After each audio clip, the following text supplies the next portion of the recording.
Snoozecast, the podcast designed to help you fall asleep. Find us on snoozecast.com and follow us on Instagram at Snoozecast to find behind-the-scenes content. If you'd like to get an email once a week with upcoming sleep stories and other news, subscribe to this newsletter at snoozecast.com. This episode is brought to you by Silver Bathtubs. Tonight, we'll read the next part to The Princess and the Goblin, a children's fantasy novel by George MacDonald. If you'd like an easy way to listen to these continuing episodes in order, go to snoozecast.com/series. When we left off, Princess Irene uses her grandmother's gossamer thread to rescue Curdie from the Goblin's cave labyrinth and bring them both back to the safety of Irene's royal home. Curdie is grateful to Irene for saving his life, but does not believe her explanation of her grandmother's ring and the thread.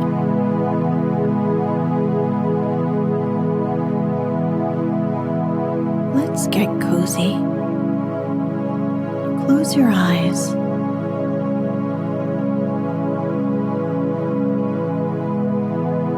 Relax your body into the softness of your bed.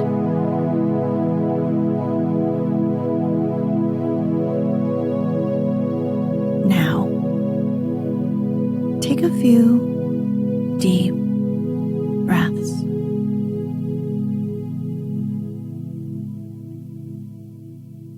Chapter 22. The Old Lady and Curdie.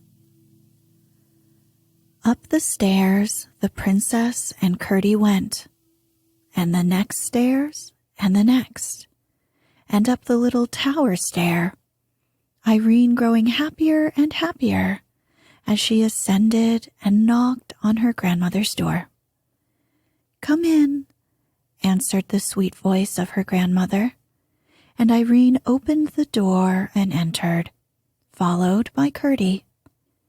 "You darling," cried the lady, who was seated by a fire of red roses mingled with white. "I've been waiting for you, and beginning to think whether I had not better go and fetch you myself." "I've brought Curdie, grandmother. He wouldn't believe what I told him, and so I've brought him." "Yes, I see him. He is a good boy, Curdie, and a brave boy. Aren't you glad you've got him out?" "Yes, grandmother, but it wasn't very good of him not to believe me when I was telling him the truth." "People must believe what they can, and those who believe more must not be hard upon those who believe less." "Ah, yes, grandmother, I dare say. I'm sure you're right. But he'll believe now, won't you, Curdie?" said Irene, looking round at him as she asked the question. He was standing in the middle of the floor, staring and looking strangely bewildered. This, she thought, came of his astonishment at the beauty of the lady. "Make a bow to my grandmother, Curdie," she said. "I don't see any grandmother," answered Curdie rather gruffly. "Don't see my grandmother when I'm sitting in her lap?" exclaimed the princess. "No, I don't," reiterated Curdie in an offended tone. "Don't you see the lovely fire of roses? White ones amongst them this time?" asked Irene, almost as bewildered as he.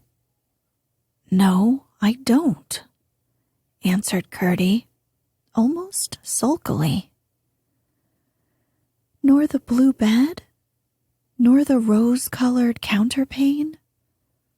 Nor the beautiful light, like the moon, hanging from the roof?" "You're making game of me, your royal highness, And after what we have come through together today, I don't think it's very kind of you," said Curdie, feeling very much hurt. "Then what do you see?" asked Irene, who perceived at once that for her not to believe him was at least as bad as for him not to believe her. "I see a big, bare, attic-like room, the one in Mother's cottage, only big enough to take the cottage itself in and leave a good margin all around," answered Curdie. "And what more do you see?" "I see a tub, and a heap of musty straw, and a withered apple, and a ray of sunlight coming through a hole in the middle of the roof and shining on your head, and making all the place look a curious dusky brown. I think you had better drop it, Princess, and go down to the nursery, like a good girl." "But don't you hear my grandmother talking to me?" asked Irene, almost crying. "No, I hear the cooing of a lot of pigeons. If you won't come down, I'll go without you. I think that will be better anyhow, for I'm sure nobody who met us would believe a word we said to them. They would think we made it all up. I don't expect anybody but my own father and mother to believe me. They know I wouldn't tell a story." "And yet you won't believe me, Curdie," expostulated the princess, now fairly crying with vexation and sorrow at the gulf between her and Curdie. "No, I can't, and I can't help it," said Curdie, turning to leave the room. "What shall I do, grandmother?" sobbed the princess, turning her face round upon the lady's bosom and shaking with suppressed sobs. "You must give him time," said her grandmother, "and you must be content not to be believed for a while. It is very hard to bear, but I have had to bear it, and shall have to bear it many a time yet. I will take care of what Curdie thinks of you in the end. You must let him go now." "You're not coming, are you?" asked Curdie. "No, Curdie. My grandmother says I must let you go. Turn to the right when you get to the bottom of the stairs, and that will take you to the hall where the great door is." "Oh, I don't doubt I can find my way.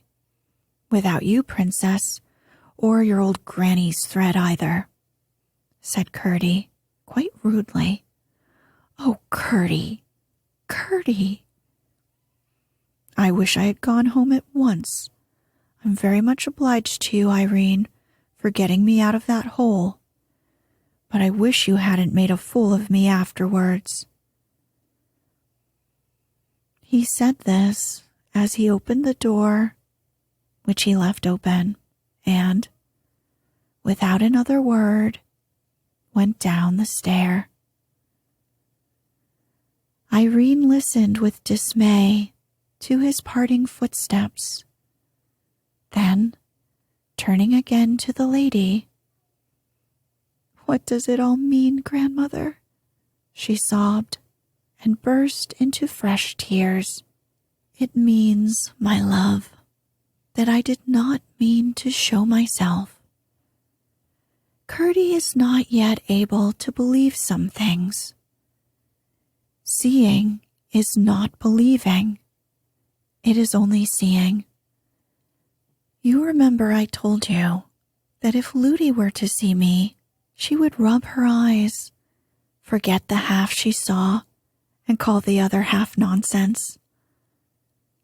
Yes, But I should have thought Curdie. You're right. Curdie is much farther on than Ludi, and you will see what will come of it. But in the meantime, you must be content, I say, to be misunderstood for a while.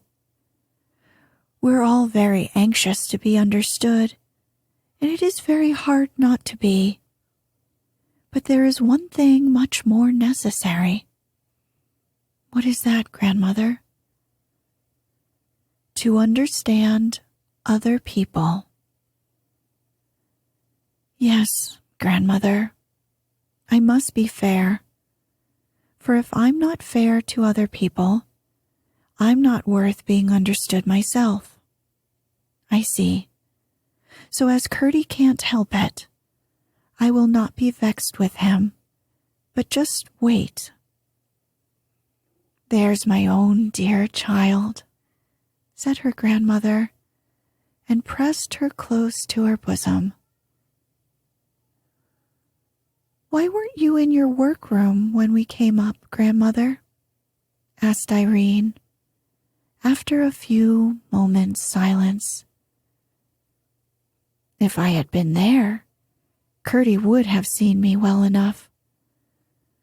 But why should I be there rather than in this beautiful room? I thought you would be spinning. I've nobody to spin for just at present. I never spin without knowing for whom I am spinning. That reminds me, there is one thing that puzzles me, said the princess. How are you to get the thread out of the mountain again? Surely you won't have to make another for me. That would be such a trouble. The lady set her down and rose and went to the fire.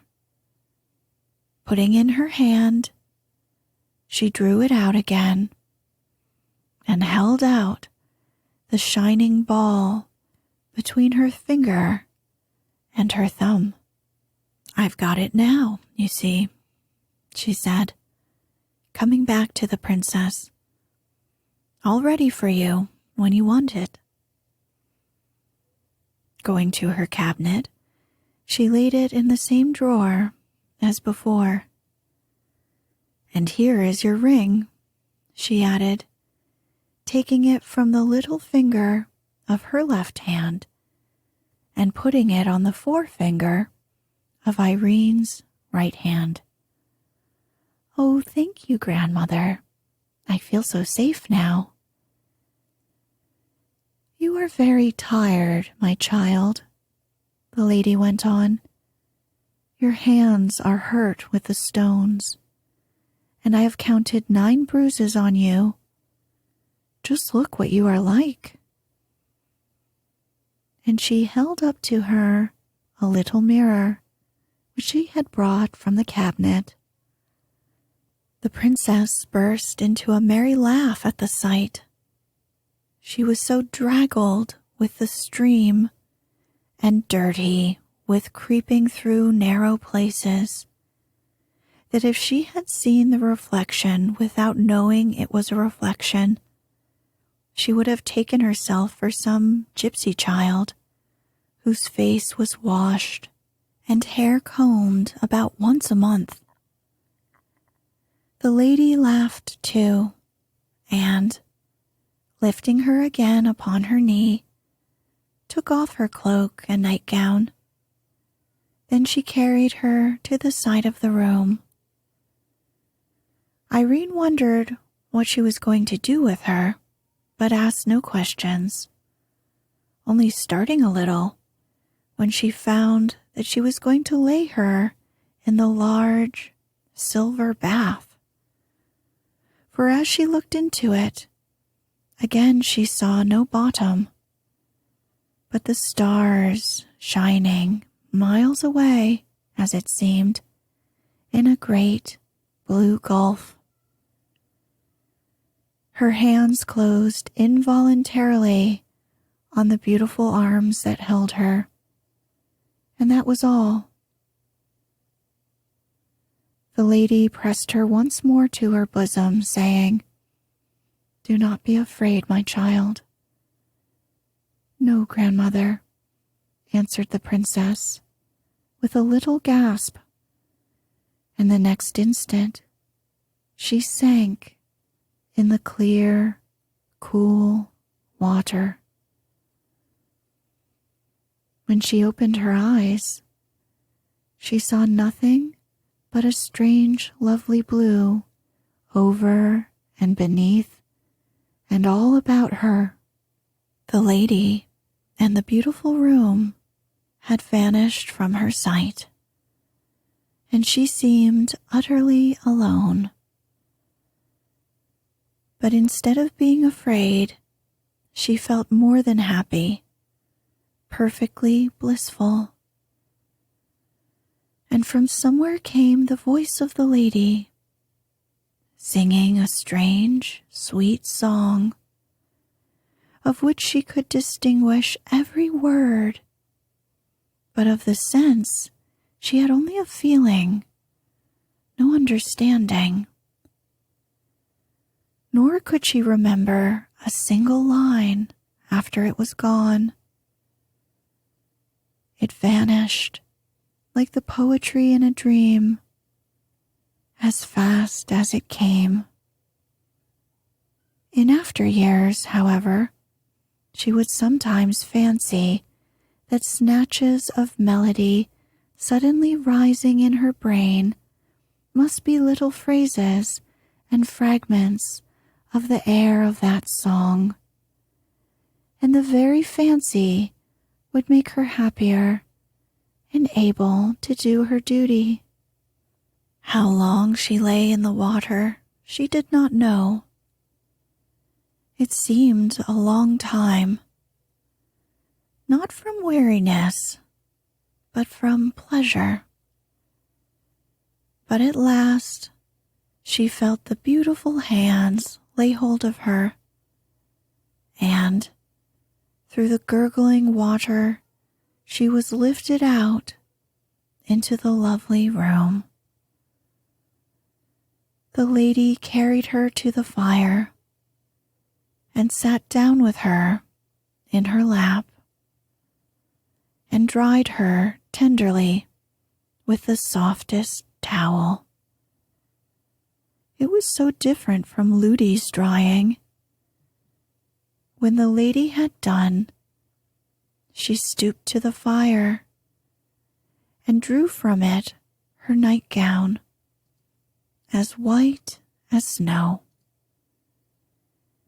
"How delicious!" exclaimed the princess. "It smells of all the roses in the world, I think." When she stood up on the floor, she felt as if she had been made over again. Every bruise and all weariness was gone, and her hands were soft and whole as ever. "Now I am going to put you to bed for a good sleep," said her grandmother. "But what will Ludi be thinking? And what am I to say to her when she asks me where I have been?" "Don't trouble yourself about it. You will find it all come right," said her grandmother, and laid her into the blue bed under the rosy counterpane. "There is just one more thing," said Irene. "I'm a little anxious about Curdie. As I brought him into the house, I ought to have seen him safe on his way home." "I took care of all that," answered the lady. "I told you to let him go, and therefore I was bound to look after him. Nobody saw him, and he is now eating a good dinner in his mother's cottage, far up in the mountain." "Then I will go to sleep," said Irene, and in a few minutes she was fast asleep. Chapter 23. Curdie and his mother. Curdie went up the mountain, neither whistling nor singing, for he was vexed with Irene for taking him in, as he called it, and he was vexed with himself for having spoken to her so angrily. His mother gave a cry of joy when she saw him, and at once set about getting him something to eat, asking him questions all the time, which he did not answer so cheerfully as usual. When his meal was ready, she left him to eat it, and hurried to the mine to let his father know he was safe. When she came back, she found him fast asleep upon her bed. Nor did he wake until his father came home in the evening. "Now, Curdie," his mother said, as they sat at supper, "tell us the whole story from beginning to end, just as it all happened." Curdie obeyed and told everything to the point where they came out upon the lawn in the garden of the king's house. "And what happened after that?" asked his mother. "You haven't told us all. You ought to be very happy at having got away from those demons, and instead of that, I never saw you so gloomy. There must be something more. Besides, you do not speak of that lovely child as I should like to hear you. She saved your life at the risk of her own, and yet somehow you don't seem to think much of it." "She talked such nonsense," answered Curdie, "and told me a pack of things that weren't a bit true, and I can't get over it." "What were they?" asked his father. "Your mother may be able to throw some light upon them." Then Curdie made a clean breast of it and told them everything. They all sat silent for some time, pondering the strange tale. At last Curdie's mother spoke.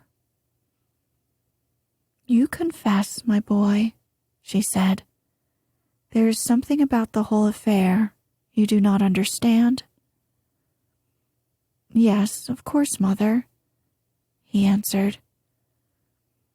"I cannot understand how a child, knowing nothing about the mountain, or even that I was shut up in it, should come all that way alone, straight to where I was, and then, after getting me out of the hole, lead me out of the mountain too, where I should not have known a step of the way if it had been as light as open air."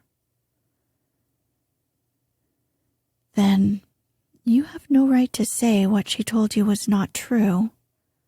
She did take you out, and she must have had something to guide her. Why not a thread, as well as a rope, or anything else? There is something you cannot explain, and her explanation may be the right one." "It's no explanation at all, Mother, and I can't believe it." "That may be only because you do not understand it. If you did, you'd probably find it was an explanation and believe it thoroughly. I don't blame you for not being able to believe it, but I do blame you for fancying such a child would try to deceive you. Why should she? Depend upon it, She told you all she knew. Until you had found a better way of accounting for it all, you might at least have been more sparing of your judgment. That is what something inside me had been saying all the time, said Curdie, hanging down his head. But what do you make of the grandmother? That's what I can't get over. To take me up to an old attic and try to persuade me against the sight of my own eyes that it was a beautiful room with blue walls and silver stars and no end to things in it, when there was nothing but an old tub and a withered apple and a heap of straw and a sunbeam. It was too bad. She might have had some old woman there at least to pass for her precious grandmother. Didn't she speak as if she saw those other things herself, Curdie? Yes. That's what bothers me. You would have thought she really meant and believed that she saw every one of the things she talked about, and not one of them there. It was too bad, I say. Perhaps some people can see things other people can't see, Curdie, said his mother, very gravely. I think I will tell you something I saw myself once, only perhaps you won't believe me either. Oh, Mother, cried Curdie, bursting into tears. Mother, I don't deserve that, surely. But what I am going to tell you is very strange, persisted his mother. And if having heard it, you were to say I must have been dreaming, I don't know that I should have any right to be vexed with you, though I know at least that I was not asleep. Do tell me, Mother. Perhaps it will help me to think better of the princess. That's why I am tempted to tell you, replied his mother. But first, I may as well mention that, according to old whispers, there is something more than common about the king's family, and the queen was of the same blood, for they were cousins of some degree. There were strange stories told concerning them. All good stories, but strange, very strange. What they were, I cannot tell, for I only remember the faces of my grandmother and my mother as they talked about them together. There was wonder and awe in their eyes, and they whispered and never spoke aloud. But what I saw myself was this. Your father was going to work in the mine one night, and I had been down with his supper. It was soon after we were married, and not very long before you were born. He came with me to the mouth of the mine and left me to go home alone, for I knew the way almost as well as the floor of our own cottage. It was pretty dark, and in some parts of the road were the rocks.